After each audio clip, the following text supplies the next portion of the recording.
สิทธิ์อัตตาเอ่ยว่าใจ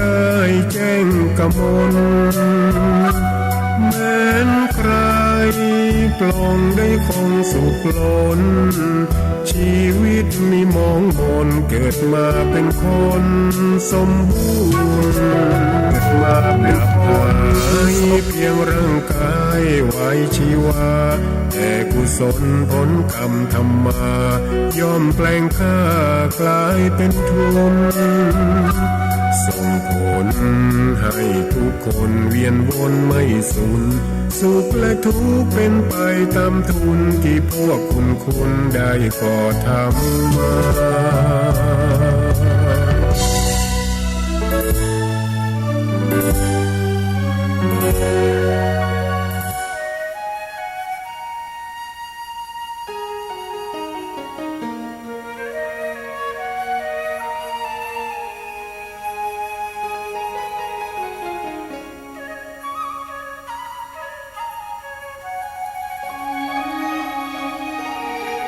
โลกนี้ดูยิ่งดูยอกย้อนเปรียบเหมือนละครถึงหมดเมื่อตอนร้าวใจบทบาทลีลาแตกต่างกันไปถึงสูงเพียงใดต่างจบลงไปเหมือนกันเกิดมาต้องตายร่างกายผู้พานผู้คนเขาชังคิดยิ่งระวังไว้วันต่างเกิดกันมาร่วมโลกเดียวกันคือผิวช่างกันบ้างเหยียดหยามกันเหลือเกินโลกนี้คือละครบทบาทวางกรชีวิตยอกย้อนยับเยินชีวิตบางคนรุ่งเรืองจำเริญแสนเพลินเหมือนเดินอยู่บนหนทางวิมานโลกนี้นี่ดูยิ่งดูเศร้าใจชั่วชีวิตไว้หมุนเปลี่ยนพันไปเหมือนมาปิดฉากเรื่องร้องขุดลงตราการครั้นแล้วไม่นานเปิดทานเป็นความเศร้าใจ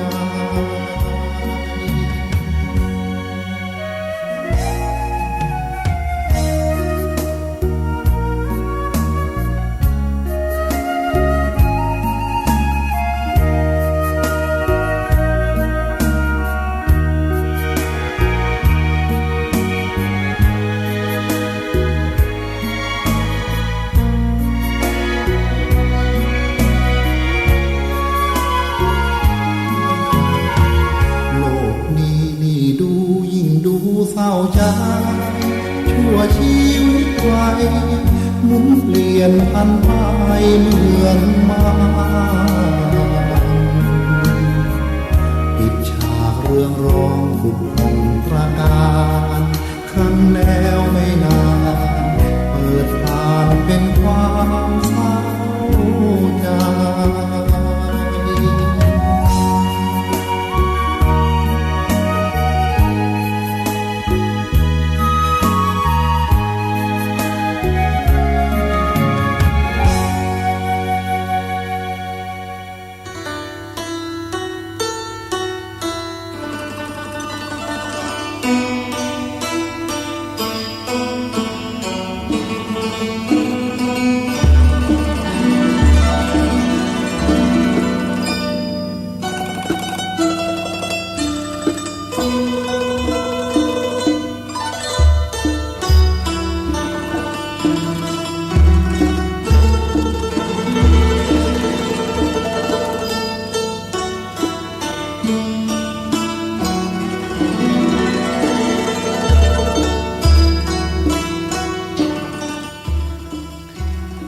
เอาแล้ว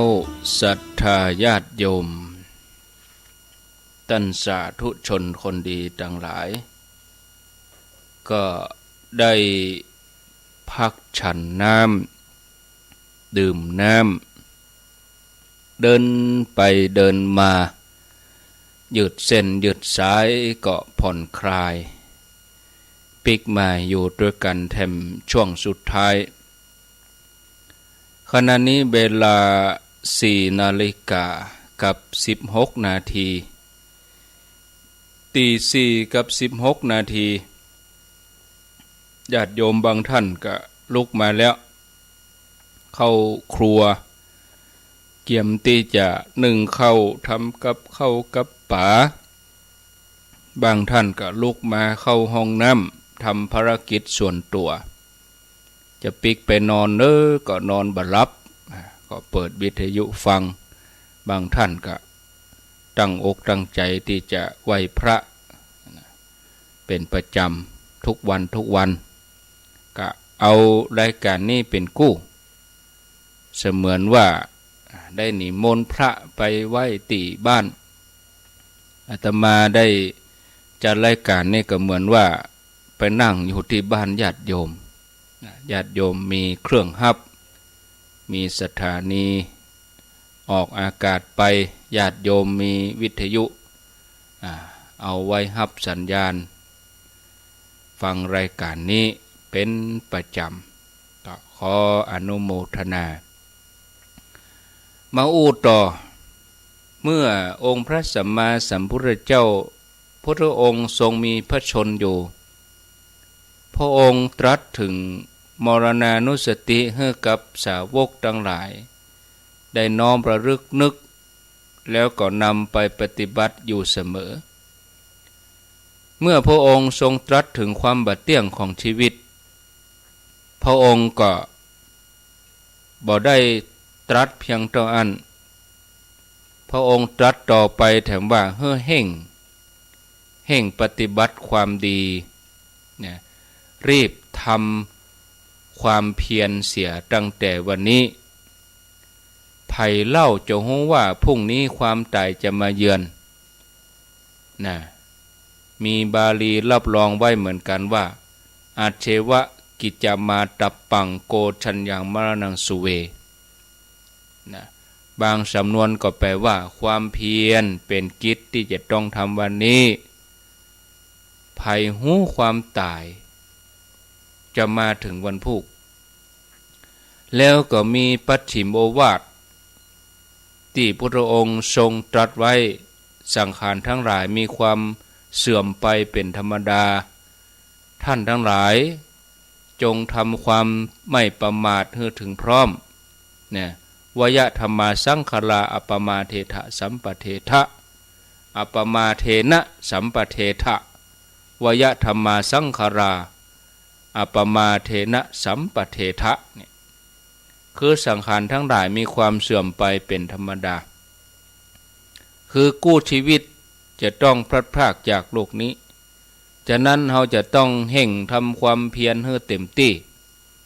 บ่ดีปล่อยเวลาให้ล่วงเลยไปโดยเปล่าประโยชน์หันได้ว่าพระองค์บ่ได้ตรัสถึงมรณะภัยบ่ได้แต่พระองค์เตือนให้เราเห่งทำความดีควบคู่ไปด้วยหรือบางอันก็ให้ถามตัวเองว่าเราทำความดีมากน้อยต่อใดในพระสูตรบทหนึ่งพระองค์ได้กระตุ้นให้พระสาวกเห่งทำความเพียรโดยระลึกนึกถึงความตายอยู่เสมอเพราะเหตุที่จะทำให้ตายนั้นมีมากมายงูพิษกัดนะตะขาบกัดหกล้มอาหารบ่ย่อยเสมหะกำเริบเป็นลมพิษนะอุบัติเหตุถูกมนุษย์หรืออมนุษย์ทำร้ายอุบัติเหตุตกต้นไม้ฟ้าผ่าเนี่ยโดนเปิ่นฆ่าเสือคบเนี่ยอย่างที่ปุจจานเวนตานก็สิ่งเหล่านี้เฮาก็สามารถที่จะนำมาพิจารณาได้ นะบอกว่าเมื่อวันเมื่อคืนควรพิจารณาว่าบาปหรืออกุศลที่ยังบ่ได้ละมีก่อถ้ามีก็ให้ละขณะเดียวกันก็ให้มันเจริญกุศลทำความดีเพิ่มพูนจะหันว่าพระองค์บ่ได้ตัดเพียงเตือนว่าเฮาจะตายเมื่อใดบ่ฮู้พระองค์ย้ำแห่งทำความดีละอกุศลแต่นี้ก็จะมาโยงถึงการดำเนินชีวิตในยุคสมัยปัจจุบันการเจริญมรณสตินี่เป็นสิ่งที่เฮาควรทำอยู่เสมอเพื่อเฮาจะได้บ่อยู่แบบลืมตัวใหม่ๆการเจริญมรณานุสตินี่อาจจะเกิดจากการได้ยินพระเทศน์หรือครูบาอาจารย์เปิ้นอย่างนั้นอย่างนี้หรือว่าได้อ่านได้อ่านผ่านตาได้ยินผ่านหูเนี่ยได้ข้อความอย่างหมู่นี้เฮาฟังแล้วอ่านแล้วจำเอาไว้แต่การได้ยินได้ฟังได้อ่านยังปอคือจะต้องโอปนยิโกคำสอนของพระพุทธเจ้านี่สวากขาโตโอปนยิโกคือคำสอนนี่เป็นเรื่องที่เขาจะต้องน้อมเข้ามาใส่ตัวคือระลึกนึกอยู่เสมอยกตัวอย่างสัก3อย่าง1คือเฮาฝึกซ้อมนักกีฬานี่เปิ้นจะลงสู่สนามเปิ้นยังฝึกซ้อมเฮาฝึกซ้อมสมมติว่าบ่มีเฮาในโลกนี้วันนี้บ่มีเฮาญาติโยมฝึกซ้อมคือก่อนที่เฮาจะหลับนี่เฮาซ้อมก่อนนอนหลับกับพื้นทำใจให้ผ่อนคลายปล่อยวางเรื่องกังวลทั้งหลายบ่ว่าจะเป็นอดีตอนาคตแล้วก็ลองทำใจให้สงบพิจารณาน้อมระลึกนึกว่าวันนี้อาจจะเป็นวันสุดท้ายของเฮาแถมบักกี่นาทีบักกี่ชั่วโมงตั้งหน้าเฮาอาจจะบ่มีลมหายใจเข้าออกเฮาอาจจะบ่เคลื่อนไหวเนี่ยที่เฮาเคยอุ่นเฮาก็จะเย็นที่ว่าร่างกายมันยืดหยุ่นมือมันงอได้แข้งขางอได้มันอาจจะเริ่มแข็งกระด้างในขณะที่กำลังจะหมดลมก็ขอให้ระลึกนึกถึงสิ่งต่างๆที่เฮามีอยู่ทรัพย์สมบัติก็พิจารณาว่าเมื่อเฮาจะต้องจากโลกนี้ไปทรัพย์สมบัติที่เฮาอุตส่าห์เสาะแสวงหาสะสมมาสิ่งมีค่าที่เฮาหวงแหนเป็นแหวนเป็นทองเป็นสร้อยของฮักของหวงที่เฮาฮักหวงบ่อยากจะให้ไผมาแตะต้องตรงหมดนี้เนี่ยเฮาสามารถจะเอาไปได้เลยแม้แต่ชิ้นเดียวจะบ่เหลืออันหยังเป็นของเฮาเลยบ่ว่าเฮาจะฮักหวงแหนเท่าใด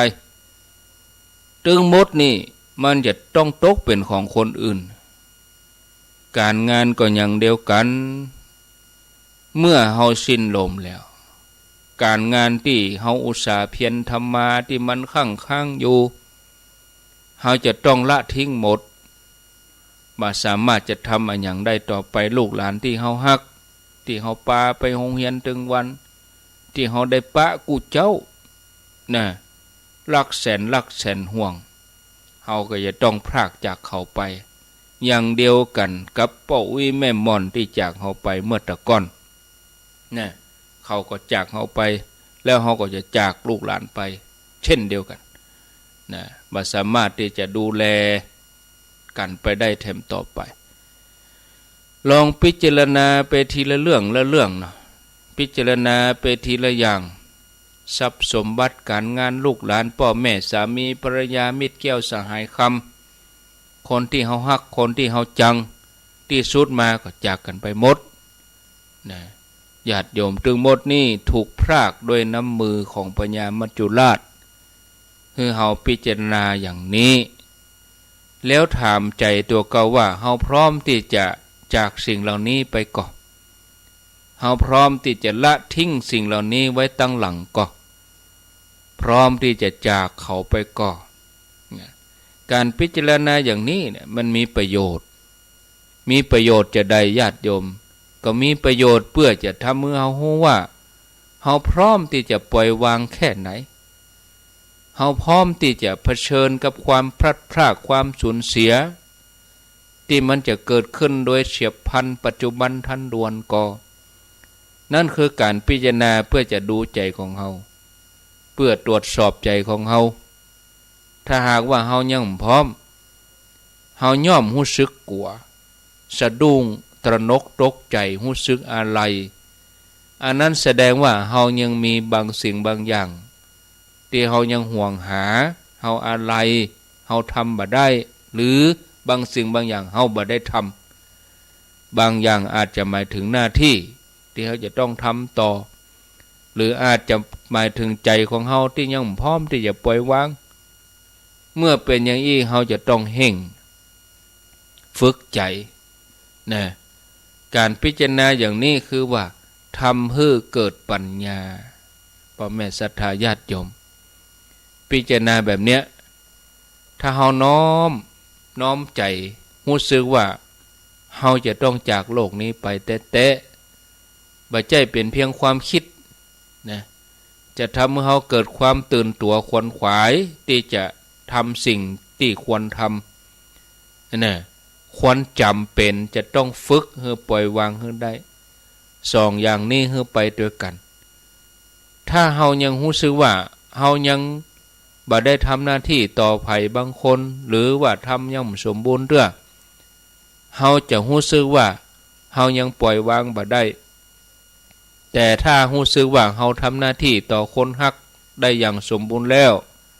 เฮาก็สามารถที่จะปล่อยวางได้ง่ายคือการพิจารณาอย่างนี้เป็นอันที่หนึ่งอันที่สองเฮาก็ลองพิจารณามรณานุสติให้นึกถึงว่าเป็นงานของเฮาเลยที่เฮาไปร่วมงานที่หั่นที่นี่งานเขาดำงานศพญาติพี่น้อง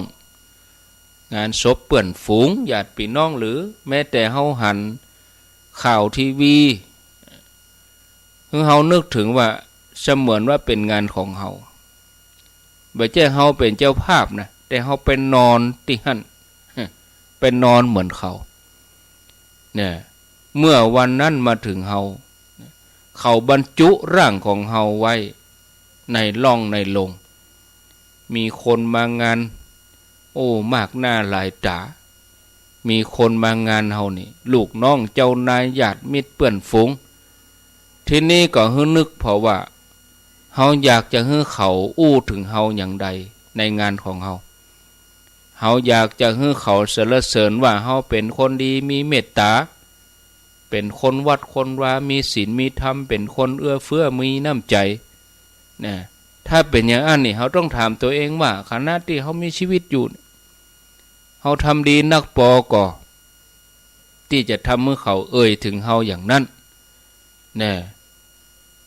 ก็เป็นเรื่องยากที่เขาจะอู้ถึงเฮาไปในทางที่ดีการคิดถึงงานของตัวเก่าเฮาเองเนี่ยเป็นวิธีหนึ่งที่จะช่วยเฮาตื่นตัวในการทำความดีเป็นอันที่สองอันที่สามก็พิจารณาถึงความเน่าเปื่อยของร่างกายบนห้องว่าอสุภกรรมฐานอย่างที่ว่ามาเนี่ยการพิจารณามรณานุสตินี่จะทำให้เฮาช่วยนึกถึงสองอย่างคือนึกถึงการเห่งทำความดีแล้วก็สองนึกถึงรู้จักการปล่อยวาง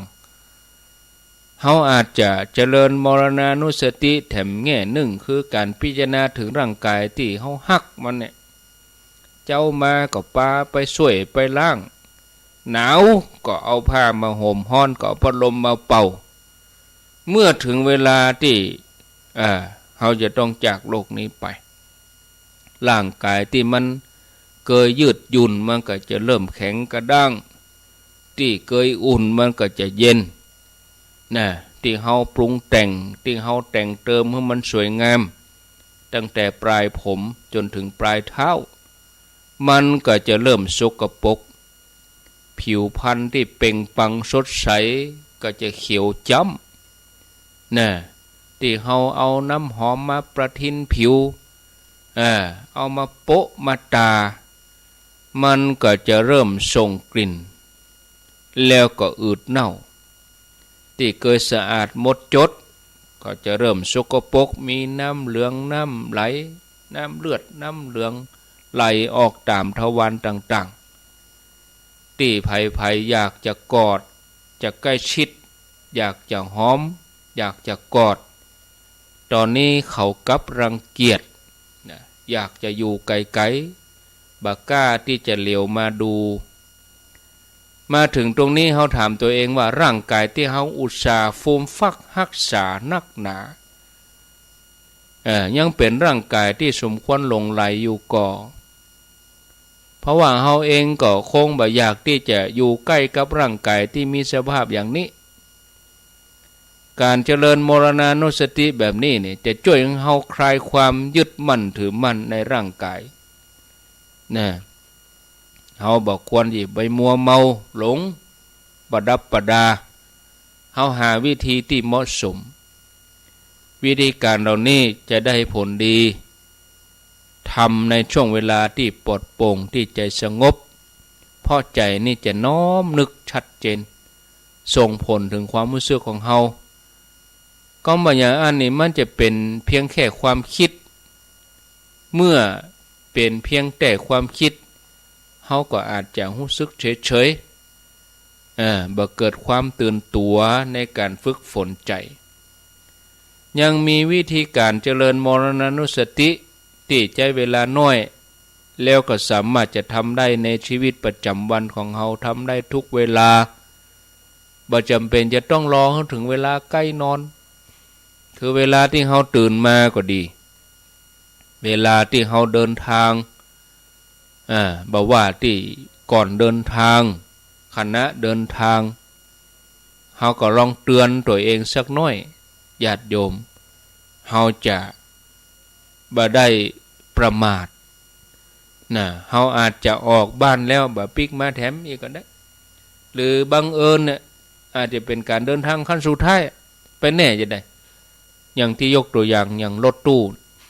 เป็นการเดินทางครั้งสุดท้ายเลย10 ชีวิต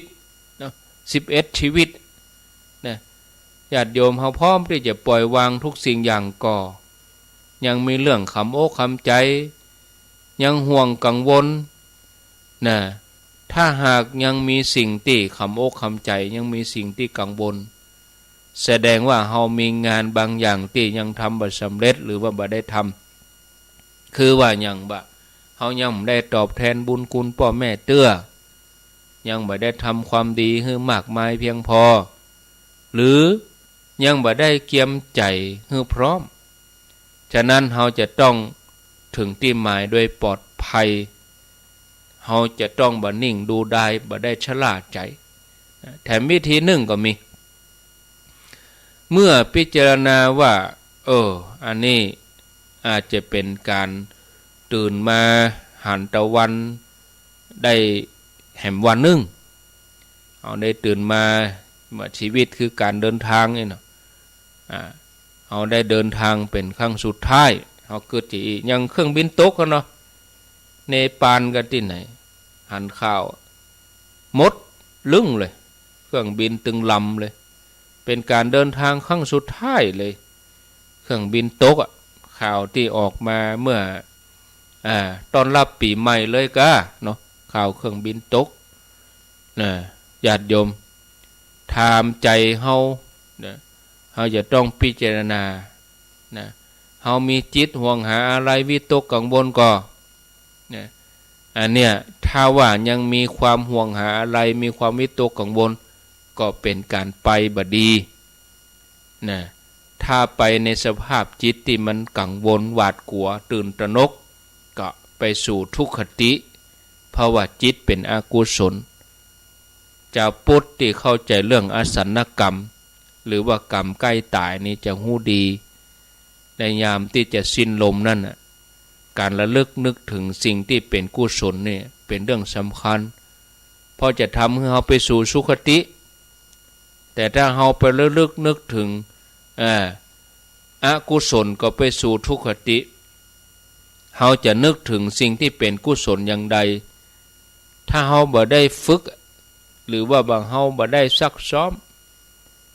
อมที่ว่านี่คือว่าฝึกซ้อมใจเนี่ยบ่ได้ไปฝึกซ้อมอุบัติเหตุคือซ้อมที่ใจเฮานี้เป็นการเจริญมรณานุสติทุกวันละหลายๆครั้งแน่เพราะบัดเดี๋ยวนี้เราเดินทางกันบ่อยเวลาเราไปโรงพยาบาลเราไปเยี่ยมผู้ป่วยไปเยี่ยมคนไข้ให้เราพิจารณาว่าถ้าเราตกอยู่ในสภาพเดียวกันกับผู้ป่วยที่อยู่ตรงหน้าเขาที่นอนเตียงอยู่ตรงหน้าเขาเนี่ยเขาจะวางใจอย่างใดถามใจเขาเพราะว่าเขาพร้อมก่อนที่จะอยู่ในสภาพอย่างนี้นะถ้าหากว่าเขาต้องนอนอยู่นะ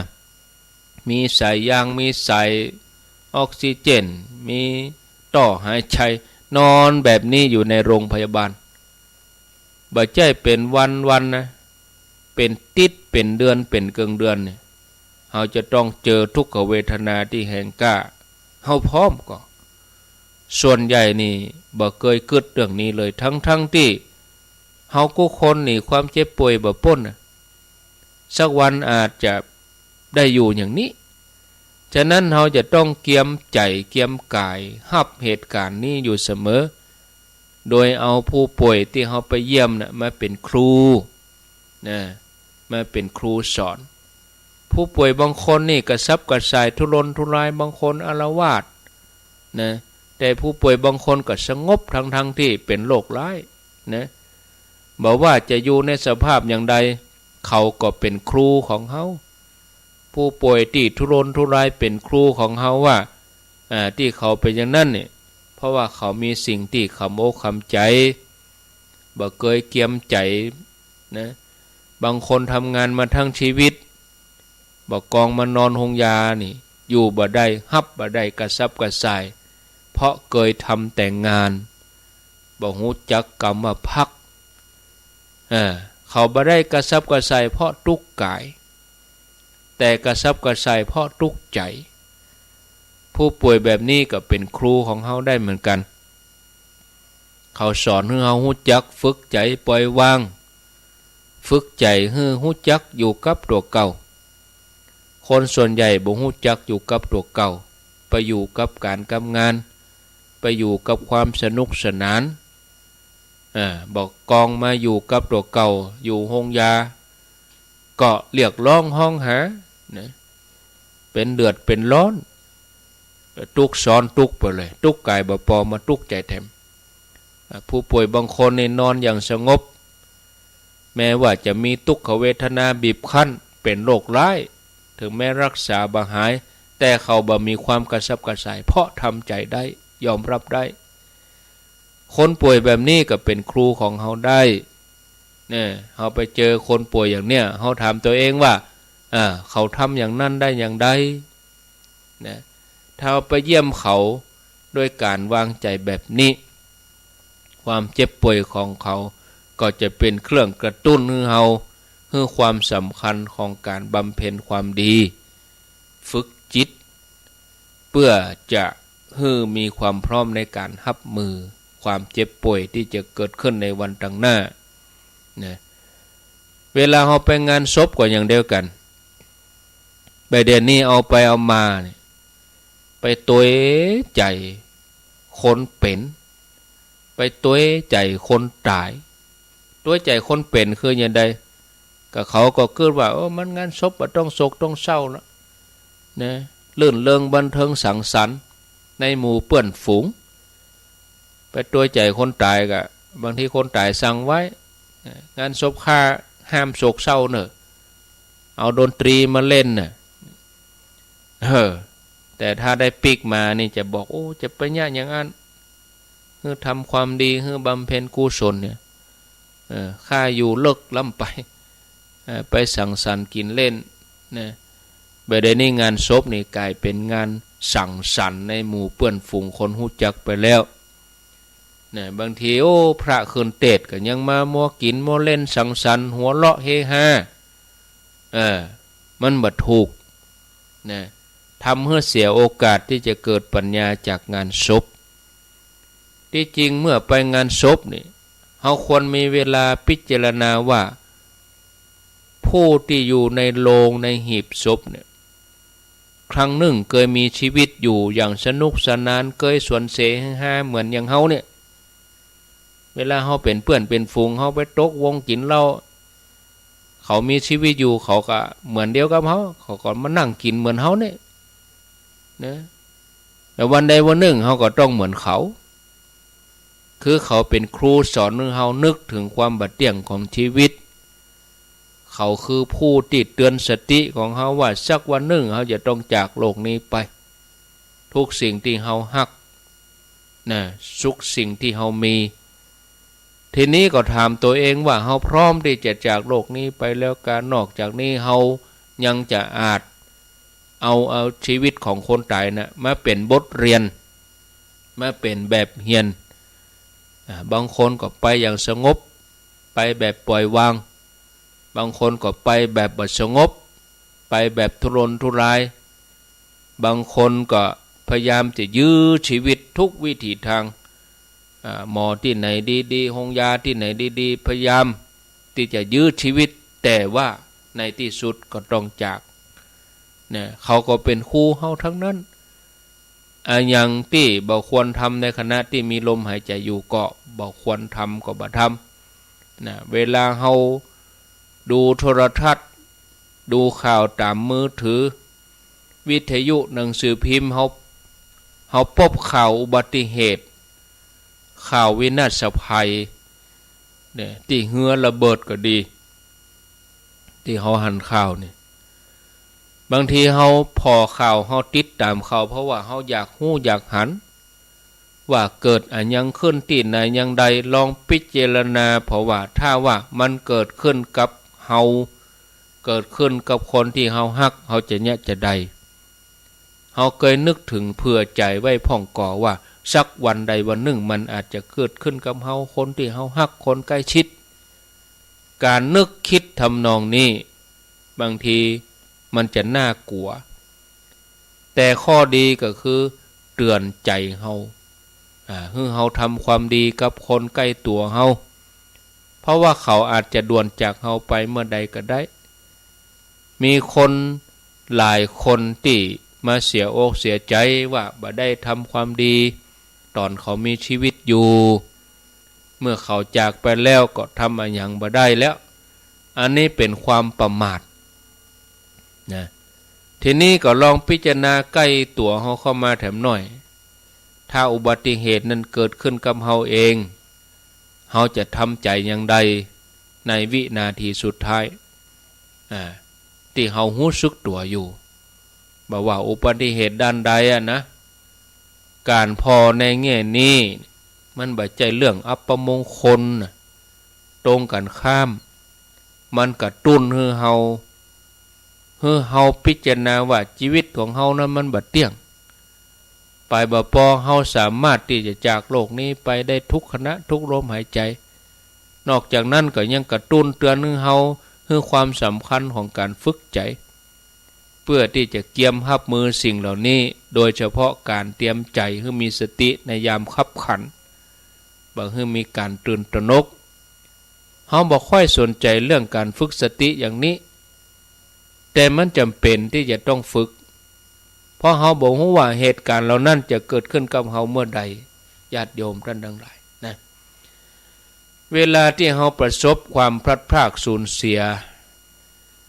เงินทองของหายโทรศัพท์การรถถูกโจรกรรมถูกขโมยเหตุการณ์หมู่นี้นี่ก็สามารถเอามาใช้ในการพิจารณาได้ญาติโยมท่านทั้งหลายอันนี้เฮาเตือนว่าเฮาจะต้องพลัดพรากจากสิ่งเหล่านี้เป็นธรรมดาอย่างที่เป็นของเฮามันบ่เคยอยู่กับเฮาไปได้ตลอดนอกจากนี้ ยังมีประโยชน์แถมอย่างคือว่าช่วยฝึกฝนใจของเงาจักปล่อยวางลองเกิดเพราะว่าถ้าว่าสตางค์เฮาหายรถเฮาหายเฮายังทำใจบ่ได้แล้วเมื่อถึงวันที่เฮาจะต้องจากโลกนี้ไปเลยเนี่ยนะเฮาจะทำใจได้อย่างไรเพราะเฮาจะต้องพลาดพลาดทุกสิ่งทุกอย่างเลยนะมีล้านก็เสียศูนย์ถึงล้านมี10 ล้านก็หมด10 ล้านมี100หมด100มีปันหายปันเลยเฮานึกเสียดายก็นะแล้วเฮาจะบ่เป็นทุกข์เพราะเมื่อเฮาจะต้องพลาดพลาดจากทรัพย์สินจริงคานเหล่านั้นความพลาดพลาดจากทรัพย์สมบัติหรือผู้คนแม้จะเป็นเหตุการณ์ที่เฮาปรารถนาเฮาปรารถนาจะปะแต่มันมีประโยชน์ถ้าเฮารู้จักพอเฮามีกล้าคือนอกจากจะเตือนใจเฮาแล้วเนี่ยเฮาก็จะได้หันสัจธรรมความจริงว่าทุกสิ่งอย่างมันบ่เที่ยงความพัดภาคเป็นธรรมดาของชีวิตเป็นเครื่องฝึกจิตของเฮาให้รู้จักปล่อยวางเพราะวันนี้ถ้าเฮาปล่อยวางบ่ได้วันหน้าเฮาจะทำใจอย่างใดเฮาจะบ่ทุกข์กว่านี้กะเมื่อเฮาจะต้องพัดภาคสิ่งตึงมดเพราะมรณะภัยเพราะพญามัจจุราชจะเอาเฮาไปเนี่ยการสอนใจเฮาว่าความพัดภาคสูญเสียเป็นธรรมดาของชีวิตก็ดีการเตือนใจเฮารู้จักปล่อยวางก็ดีถึงสองอย่างนี้เป็นประโยชน์ที่เฮาจะได้จากการสูญเสียทรัพย์พลัดพรากของฮักมันเป็นตัวกระตุ้นให้เฮาเจริญมรณานุสติถ้าเฮาพิจารณาอย่างนี้เฮาจะบ่เป็นทุกข์นะเมื่อเฮาหันประโยชน์อย่างนี้แล้วเฮาก็พิจารณาอยู่เป็นประจำญาติโยมท่านทั้งหลายเนาะที่จริงก็มีเรื่องราวได้กล่าวได้อู้หำนักก็ถ้ามีเวลาพอวันพุธก็มาต่อวันพุธนี่ก็มาต่อในช่วงเวลาตี 3ถ้าว่าอันสะดวกนะถ้าสะดวกวันพุธนี้จะเดินทางไปที่ห้างชัดลำปางไปร่วมแสดงความเสียใจไว้อาลัยท่านพระครูสมุวิศวัตเพิ่นได้สูญเสียโยมป่อเพิ่นก็โยมแม่เพิ่นก็รู้สึกว่าก็หาเสียนี่ก็มีนาเมษาเนี่ยนะเมื่อปีแล้วนะมีนาเมษาเนี่ยก็จะได้ปีพอดีเนาะจะได้ปีแล้วก็8 เดือน9 เดือนเนี่ยนะประเด็นนี้เพิ่นก็โยมป่อเพิ่นก็ถึงแก่กรรมไปท่านพระครูสมุวิศวัตวรกิจโจป่อหอมหรือว่าป่อน้อยสิทธิวงศ์อายุได้83 ปีเพิ่นได้ถึงแก่กรรมไปเมื่อวันที่20 มกราคมบำเพ็ญกุศลศพไว้ที่บ้านปงใต้นะบ้านเลขที่106หมู่7ก็ตึกวันเนี้ยนะเอาไว้ที่บ้านวันพุธก็เคลื่อนศพไปที่วัดไปไว้ที่วัดคืนวันที่25แล้วก็วันที่26นั้นก็จะประชุมเพลิงก็ญาติโยมที่ฮู้จักมาเกยกะญาติโยมที่รับฟังรายการอยู่นี่ก็ขอเจริญพรจะร่วมเดินทางไปด้วยกันก็ได้นะวันพุธรถไผรถมันเด้อซอดรถไปคนเดียวจะไปวันพุธออกเวลา 9 โมงนะเอาแล้วต่อไปกับข่าวสารงานอื่นก็มีอย่างประชาสัมพันธ์นักมากมายเนาะเอาไว้ตัวอีกกันเหลือ10 นาที10 นาทีก็ตี 5 ถึง 7 โมงก็ฟังท่านสาธิตธีระปัญโยสถาบันธรรมาภิวัตรกำนั้นก็ยาวเลยเด้ออาตมาก็จะไปทำภาระธุระอย่างอื่นต่อกวดขี้โคกาโหดน้ำต้นไม้กันเดียวก็แจ้งนะเวลามันวย อ้าวไผจะอู้จะจ๋าจะสนทนาโอ้ฟังธรรมะกันเต็มอิ่มเลยเนาะวันนี้เนาะชั่วโมงปลายเกือบ2 ชั่วโมงเอาไผจะอู้จะจ๋าก็ขอเจริญปอนแจ้งผลการรับฟังเข้ามาก็ได้0998366322 0998366322อ่ะมีเข้ามาจะสนทนาจะอู้จะจ๋าโทรจากที่ไหนตั้งใดจะเริญพรได้ครับอาจารย์ปางโมกครับผู้ใหญ่ครับ อาจารย์กฤษปางโมกปางโมกรถนะอาจารย์เนาะจะได้รถที่ลงที่ไปตายกันเนาะปางโมกเชียงดาวคนขับจะทำที่เดียวกับนี้อาจารย์ครับสงสารคนกะสงสารคนสาธุรถนี่มันเป็นทรัพย์ภายนอกเจริญพรธรรมชาทั้งหูป่อบุญมีครับฟังชัดดีเนาะป่อบุญมีเนาะฮะชัดเจนดีเนาะว่าพระอาจารย์ชัดเจนดีอยู่ถึงสาวของท่าน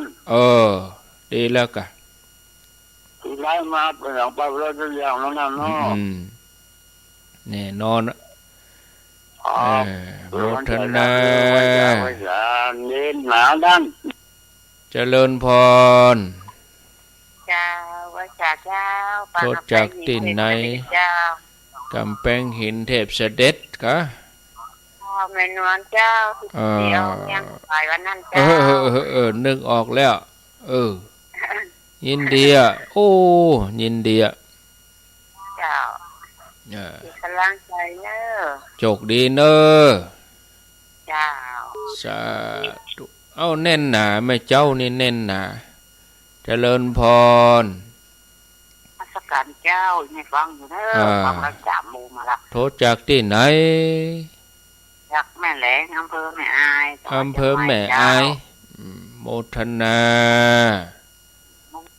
0998366322 ตี 4:53 นาทีกะขอเจริญพรแต่ในคนเท่านึกลูกเจ้ากันรู้ด่ะลูกเจ้ากันลูกนี่เป็นว่ารายการช่วงเจ้านี่คนฟังนักหลายเจริญพร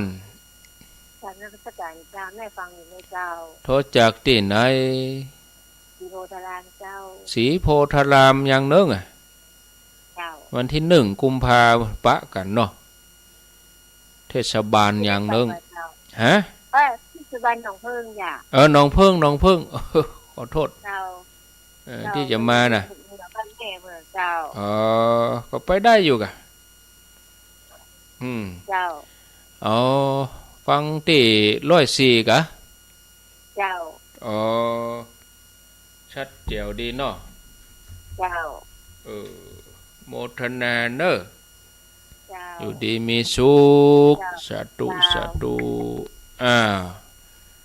จะเลินพรเจ้าไปสัตว์เจ้าทำตักตูฟังจากแจ้งหัวลิ้นฝังเจ้าแจ้งหัวลิ้นฝังอยู่ในที่นอนอยู่กันนี่เจ้าห่มผ้าตวบอยู่ก้าเจ้าน่ะโมทนาเนอสายต่อไปเจริญพรเจริญพรเจ้าข้าพเจ้าเจ้าทำตะปูแม่คำนวณอยู่เจซ่อนเจ้าทำมันเจซ่อนเจ้ามันดินดำเจ้าสักเจนดีเจ้าโมทนาสายต่อไปเจ้าข้าพเจ้าเจริญพรเจริญพรจากไรสัตว์เจ้าท่านพระครูแม่สีทอนเจ้าใส่ปากกาฟังอยู่เจ้าโมทนาสาธุแม่สีทอน ชัยประการจะห้างเวลาไว้เหี่ยสัก2 นาทีถ้าตี4:58ก็จะละเกียมเข้ารายการท่านสาธิตต่อไปท่านสาธิตธีระปัญโยสถาบันธรรมาภิวัตรอำเภอแม่เมาะจังหวัดลำปางนะ0998366322จะเลินพร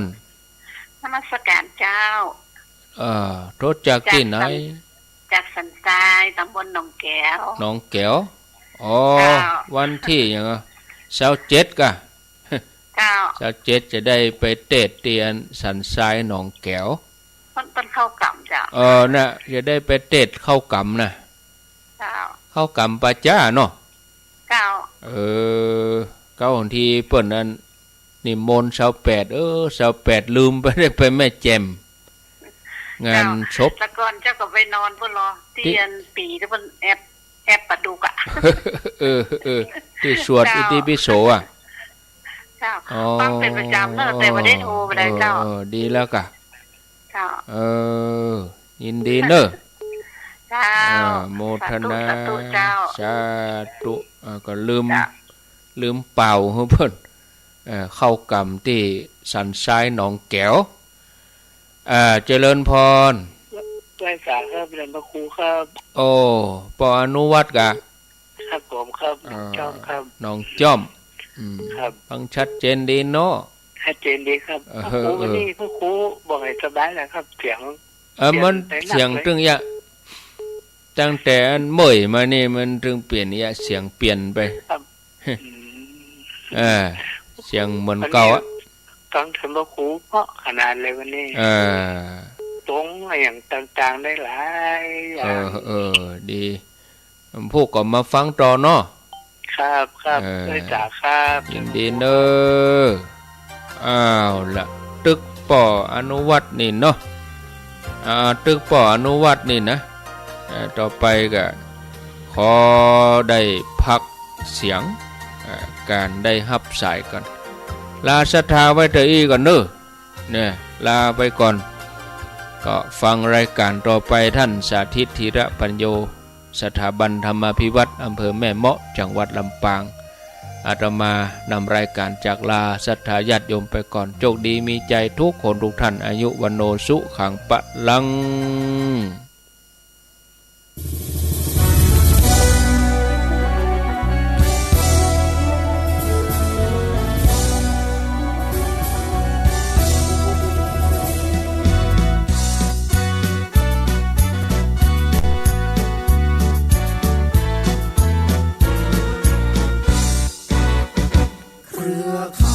วิท